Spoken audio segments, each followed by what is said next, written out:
Hello, Namaste to all of you. I am back again. Me Dr. Divya Mishra from Hope Homeopathic Clinic.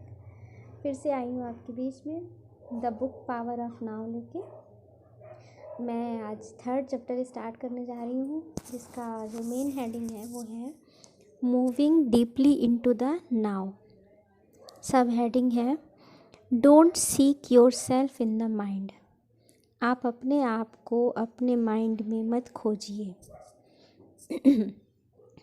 Question है I feel that there is still a great deal I need to learn about the working of my mind before I can get anywhere near full consciousness और spiritual enlightenment.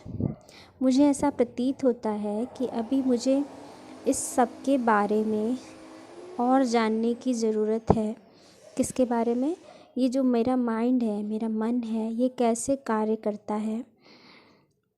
जब मैं इस चीज़ को जान लूँगा तभी मैं आगे समझ पाऊँगा, चेतना के बारे में जान सकता हूँ और अपने आध्यात्मिक इनलाइटमेंट के बारे में जान पाऊँगा।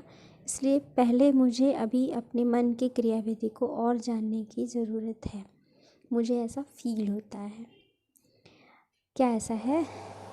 तो ही सेज़ नो यू डोंट। नहीं, आपको इसकी आवश्यकता नहीं है। The problem of mind can not be solve on the level of mind. जो हमारे मन के तल पे समस्याएं हैं उनको कभी भी मन के लेवल से हम नहीं सॉल्व कर सकते। Once you have to understand the basic dysfunction. एक बार आपको कहाँ पे दिक्कत है, कहाँ पे समस्या है, उस चीज़ को समझ लेने की आवश्यकता है। Studying the complexities of the mind may make you good psychologist. अगर आप मन के अंदर जो विषमताएं हैं उनके बारे में पढ़ लेते हैं तो वो आपको एक अच्छा मनोरोग चिकित्सक बना सकती हैं। लेकिन doing so won't take you beyond the mind. लेकिन ऐसा करना आपको उस मन से परे नहीं ले जा सकता। जस्ट एज उसी तरीके से जैसे study of madness isn't enough to create sanity. अगर आप पागलपन के बारे में पूरी तरीके से पढ़ लें तो आप सैनिटी यानी कि सामान्य अवस्था को नहीं पा सकते, नहीं बना सकते। You have already understood the basic mechanism of unconscious state. आप ऑलरेडी ये समझ चुके हैं कि आपका जो अचेतन अवस्था है वो कैसे कार्य करती है। Identification with the mind which creates a false self, the ego as a substitute for your true self rooted in the being.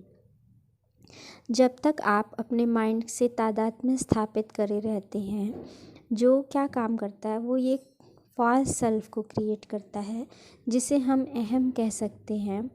और ये अहम ऐसा है कि जो हमारे ट्रू सेल्फ है यानी कि रियल स्वरूप को की जगह ले लेता है।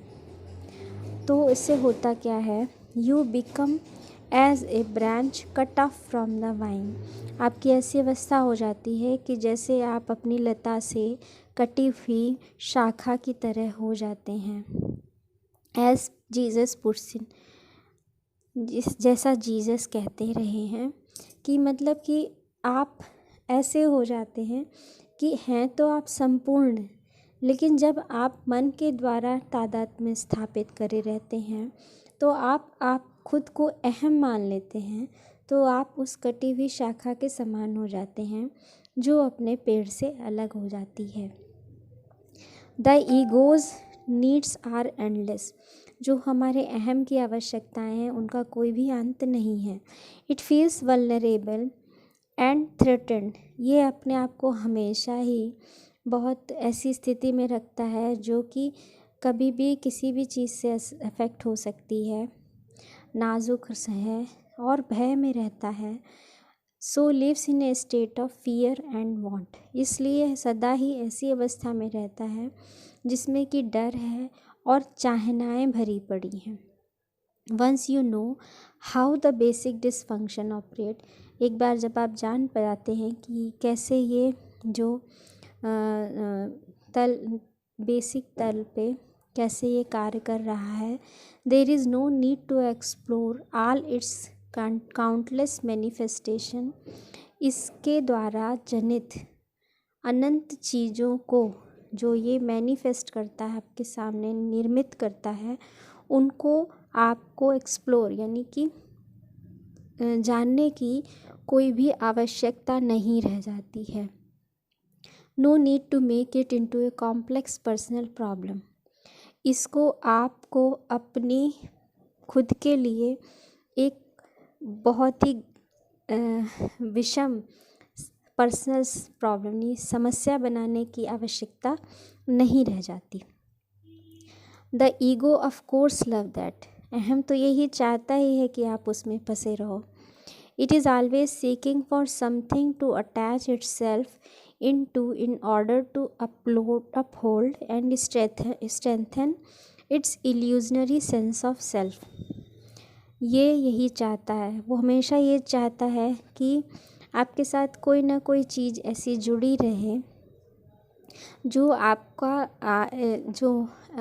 उसमें इंगेज रखे, उसमें फंसाए रहे, और इसका जो इल्यूज़न भ्रमित करने वाला झूठा स्वरूप है, सेंस ऑफ सेल्फ है, उसको बरकरार रखे और उसके चलते आपके जीवन में नित्य नई समस्याएं सामने लाता रहे, जिसमें आप फंसे रहो।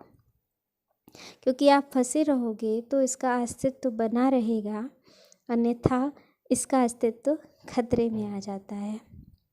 This is why for so many people a large part of their sense of self is intimately connected with their problems, इसलिए बहुत से लोगों के जीवन में उनका जो आत्मस्वरूप है वो बहुत ही अंदरूनी तौर पर उनकी समस्याओं के साथ में जुड़ा रहता है। हम क्या करते रहते हैं, हम यही तो करते रहते हैं हर समय, अपने जीवन में जो भी समस्याएं हैं उनके बारे में सोचते रहते हैं, उनको सॉल्व करने की कोशिश करते रहते हैं या उन्हीं में दुखी होते रहते हैं। हम ये भूल जाते हैं कि हम जो भी सोच रहे हैं, जो भी कर रहे हैं, उसके हिसाब से वो हम किस आधार पे कर रहे हैं। हमारे मन में जो चीज़ें पहले से बसी हुई हैं, भरी हुई हैं, उनके आधार पर ही विचार कर रहे हैं, उनके आधार पर ही उसको सच समझ रहे हैं, और अल्टीमेटली जो हमारे पास इस समय है, ये जो अभी का मोमेंट है, उसको हम खो रहे हैं। और अहम यही तो चाहता है, वो अहम आपको ये कहेगा कि हम समस्याओं से भाग तो नहीं सकते, अगर हम उसके बारे में सोचेंगे नहीं तो हम उसका सल्यूशन कैसे पाएंगे। तो ये उसका सोचना है कि you have to do something in order to be free from that, आपको कुछ करना ज़रूरी है ताकि आप उसके लिए उससे मुक्त हो पाएँ। लेकिन हम अपने सीमित बुद्धि बल से उन चीज़ों से मुक्त नहीं हो पाते और हमेशा नित्य नई समस्याएं क्रिएट करते जाते हैं और उसी में फंसे रहते हैं। और हमारा ज़्यादातर जो जीवन है वो मन के द्वारा जनित समस्याओं को सॉल्व करने में ही व्यतीत हो जाता है। तो हम आज को जी ही नहीं पाते, उस अंतरीनी खुशी को भूल जाते हैं। वंस दिस हैज़ हैपेंड, एक बार जब ये हो जाता है, the last thing they want is to become free of them, जब आप इन समस्याओं से घिर जाते हैं तो हम अंततः ये चाहते हैं कि हम उनसे मुक्त हो जाएं।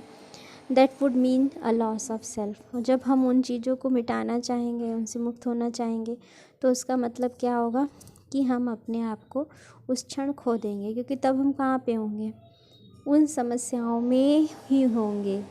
हमें उस समय अपने आत्मस्वरूप का एहसास तक नहीं होगा। There can be a great deal of unconscious ego investment in pain and suffering, there can be a great deal of unconscious, जो हमारा अचेतन अहम है वो जो है वो हमारी बहुत ज़्यादा एनर्जी ले लेता है और हमारा बहुत ज़्यादा इन्वेस्टमेंट उसमें किस में करवा देता है? दर्द में और सफरिंग में, यानी परेशानी में। वही कह रहे हैं कि आपका जो ज़्यादातर जो चीज़ें हैं, एनर्जी है, वो आपकी ये पेन और सफरिंग में ही कंज्यूम करा देगा। So once you recognize the root of unconsciousness as identification with the mind, जब आप अपने अचेतन अवस्था को क्यों है, उसकी जड़ कहाँ है, ये समझ जाएंगे कि जब तक आप अपने मन के द्वारा तादात्म्य स्थापित कर रखे हैं, आइडेंटिफाई हो रहे हैं, आप मन को ही सच मान रहे हैं, तब तक ही आप अचेतनता में हैं। तब जब ये आप जान जाएंगे तो क्या होगा, विच ऑफ कोर्स इंक्लूड, इस जो माइंड के उसमें क्या क्या है, उसमें भावनाएं भी हैं।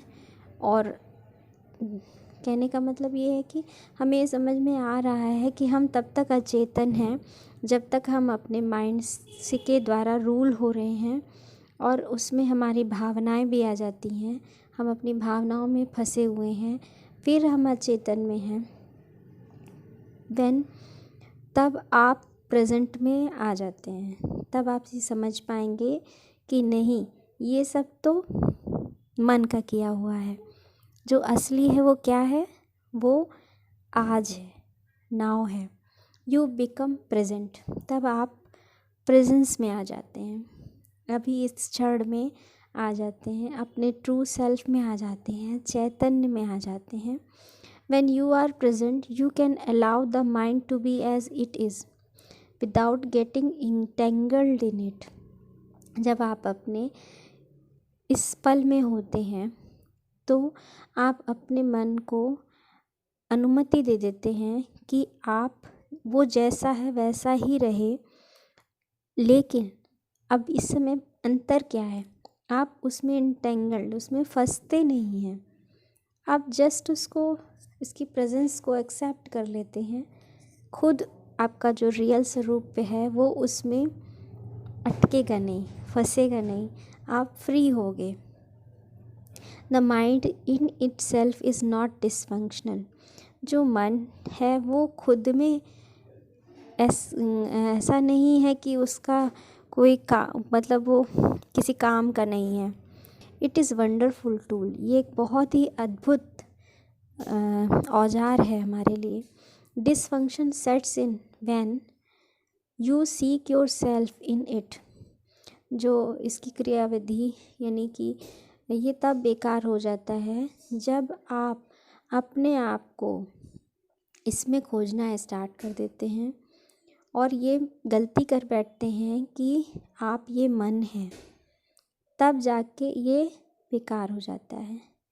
It then become the egoic mind, और तब ये आपका अहम बन जाता है, और जो कि आपके पूरे जीवन को अपने हिसाब से चलाने लगता है, यानी कि फिर आप इसके गुलाम बनकर जस्ट जीते चले जाते हो। जैसा ये सोचते हैं वैसे ही आप करते हो, जैसा ये सोचवाएगा वैसे ही आप करना चाहोगे, वैसे ही आप रिएक्ट करना चाहोगे, वैसे ही आपकी भावनाएं जनरेट होंगी, वैसे ही आप दुखी होगे, वैसे ही आप सुखी होगे। इसका जो दायरा इसने बना रखा है उससे परे आप अपने आप को समझ ही नहीं पाओगे। लेकिन जिस पल आप समझ गए कि ये सब जो है ये रियल नहीं है, रियल जो है वो आप इससे परे आपका ये पल, यानी कि जिस इस चैतन्य की अवस्था है, यही आपका बीइंग है, यही आपका कॉन्शियस स्वरूप है। तब जाके आप इसकी आइडेंटिटी से बाहर आ पाओगे, और तभी आप इसको एक टूल की तरीके अपने हिसाब से जहाँ ज़रूरत है वहाँ उपयोग कर पाओगे, इसके ड्रामे में अटके बिना। ओके, नेक्स्ट है and the delusion of time. आप अपने आप को समय के भ्रम से मुक्त करिए। It seems almost impossible to disidentified it from the mind, we are all emerged in it, how do you teach a fish to fly. ऐसा नामुमकिन लगता है कि आप अपने मन से अपनी जो आइडेंटिटी है उसको अलग कर पाएँ। हम सभी इसमें डूबे हुए हैं। हम एक मछली को उड़ना कैसे सिखा सकते हैं? हियर इज़ द की, यहाँ पे चाबी है। And the delusion of time, जब तक आप समय के भ्रम जाल में हैं तब तक आप फंसे हुए हैं। जब आप इस समय से पार हो जाते हैं, समय किसने बनाया है? हमने अपनी सुविधा के लिए बनाया है ना। आज, कल और आने वाला कल, यानी कि पास्ट, प्रेजेंट एंड फ्यूचर, ये हमने सुविधा के लिए बनाया है। जैसे कि एनिमल्स को पता ही नहीं है कि क्या है, वो एकदम आज में रहते हैं। अभी किसी ने उन्हें दौड़ाया, दौड़ के बच गए, फिर दोबारा से चलने लगे। उनको याद नहीं रहता कि अरे अभी कहीं फिर से कुछ ना आ जाए, फिर उसे दौड़ा ना ले। बहुत देर तक उनके ऊपर वो पास्ट की मेमोरी का इम्पैक्ट नहीं रहता, लेकिन हमारे ऊपर वो हमेशा हमेशा के लिए रहता है। तो हम उसके हिसाब से डिफेंड करते हैं, उस हिसाब से रिएक्ट करते हैं, उस हिसाब से आगे की सारी प्लानिंग हमारी होती है। तो ये कौन करवा रहा है? ये जो टाइम है, जो पास्ट है, वो हमारी प्रेजेंट मोमेंट के थ्रू फ्यूचर की चिंता लिए हुए हमें गवर्न करवा रहा है। अगर ये समय ही नहीं रहे तो हम फ्री हो सकते हैं। तो वही कह रहे हैं, and the delusion of time, आप इस समय के भ्रम को ख़त्म करिए। Time and mind are inseparable, समय और मन दोनों एक दूसरे से अलग नहीं हैं।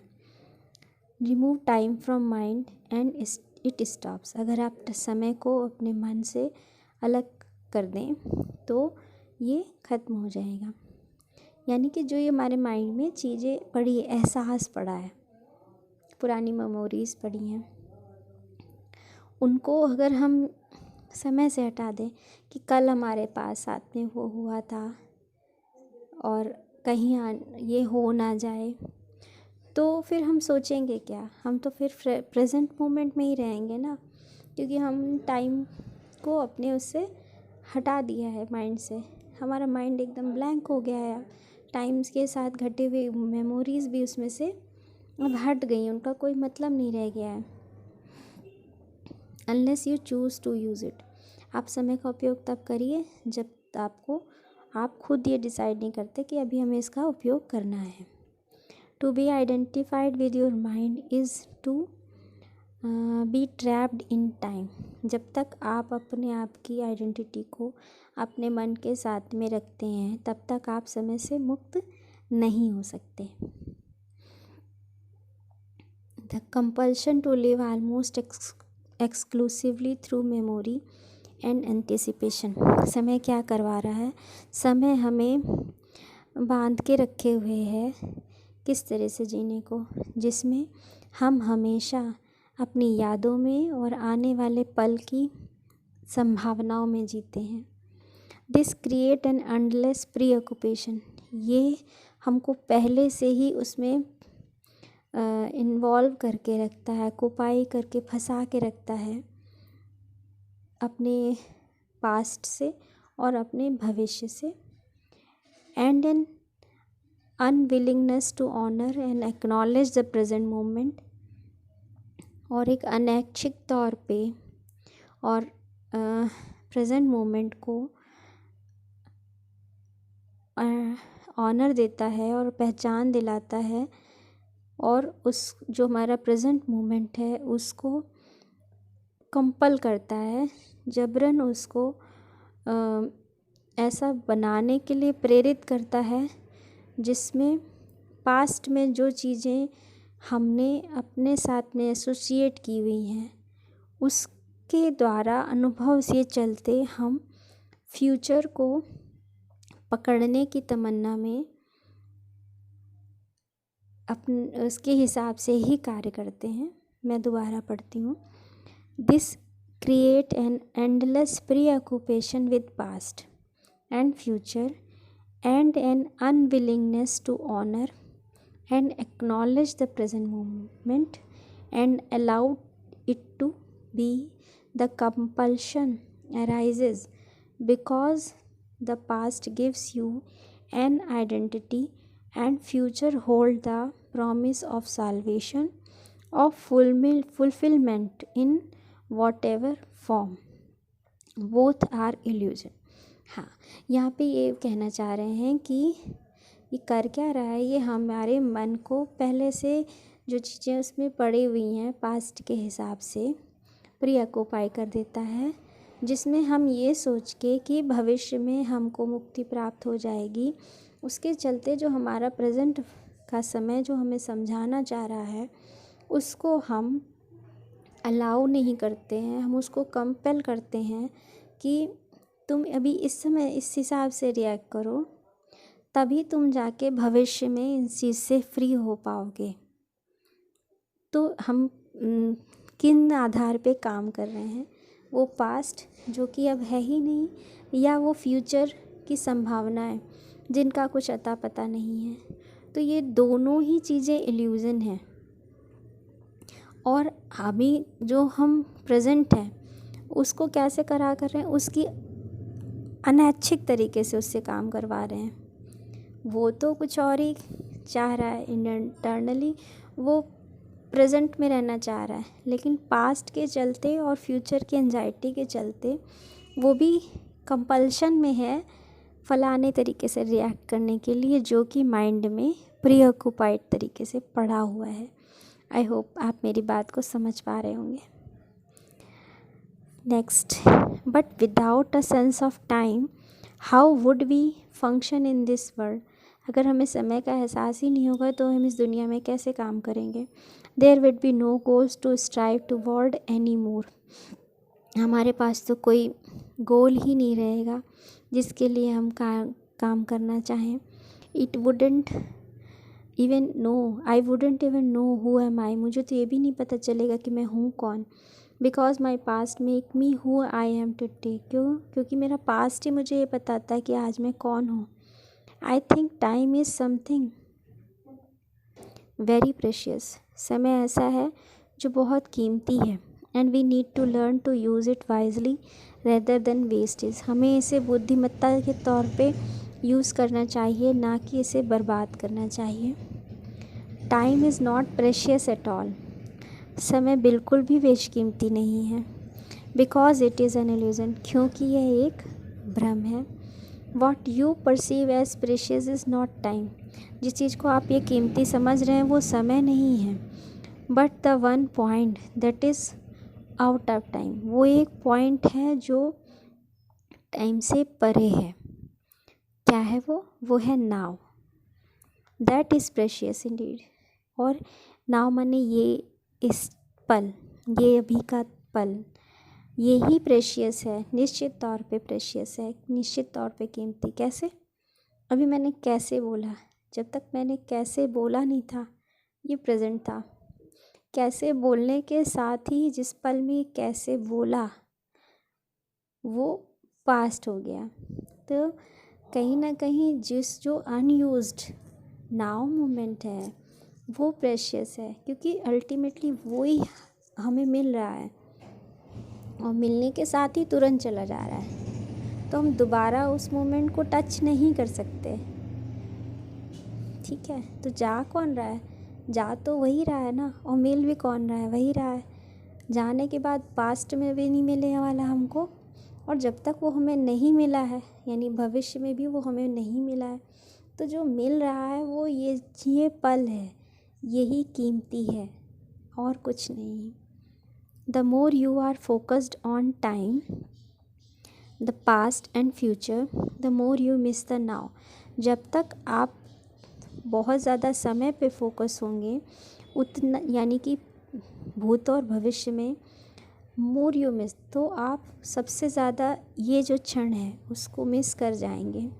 The most precious thing there is, जो कि इस समय आपके लिए सबसे ज़्यादा कीमती चीज़ है। Why is it the most precious thing? ये क्यों इतना ज़्यादा कीमती है? फर्स्टली, प्रथमतः, because it is the only thing, क्योंकि यही है, ये अभी एग्जिस्ट करता है। इट्स ऑल देयर इज़, यही है, हर जगह यही है। The eternal present is the space within which your whole life unfolds. The eternal present, शाश्वत प्रेजेंट मोमेंट जो है वही इस स्पेस में जो शाश्वत ये जो प्रेजेंट मोमेंट है, प्रथम प्रेजेंट पल है, which your whole life unfold, इसी पल में आपका पूरा जीवन खुलता है।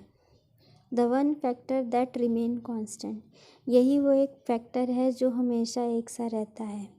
जीवन और कुछ नहीं, जीवन नाव है, लाइफ इज़ नाव, जीवन इसी पल में है, यही पल है।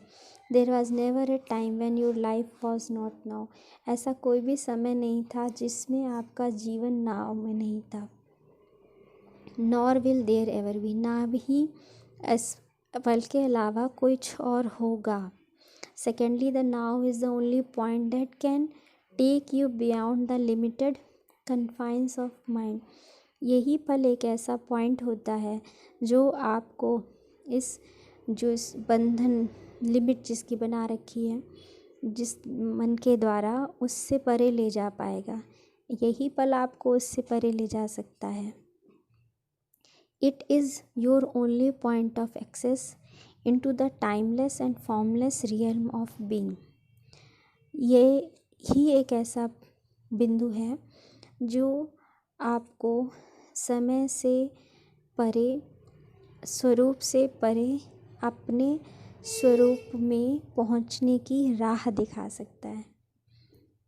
समझे आप लोग? जो है जैसा है यही पल है, जिस पल में आप हो उसी में आपकी पकड़ है, उसी के थ्रू आप सब कुछ कर सकते हो, उसी के थ्रू आप अपने रियल स्वरूप में रह सकते हो, उसी को आप चेंज कर सकते हो, उसी को एंजॉय कर सकते हो। उसके जाते ही के साथ में वो आपकी पहुंच से चला गया, तो जो चला गया वो हमारे एक्सेस में नहीं है, जो आने वाला है वो एक्सेस में नहीं है, जो है वो यही है जो हमारे एक्सेस में है, हमारी पहुंच में है। और यही वो है जिसके थ्रू हम अगर इस पल में स्थित हैं पूरी तरीके से, without any shadow of past और worry of future, then we can only create something that is fresh. यही हमें मुक्ति की तरफ ले जा सकता है। ना पुरानी इमेजेस, ना पुरानी मेमोरीज़, ना फ्यूचर की एंजाइटी।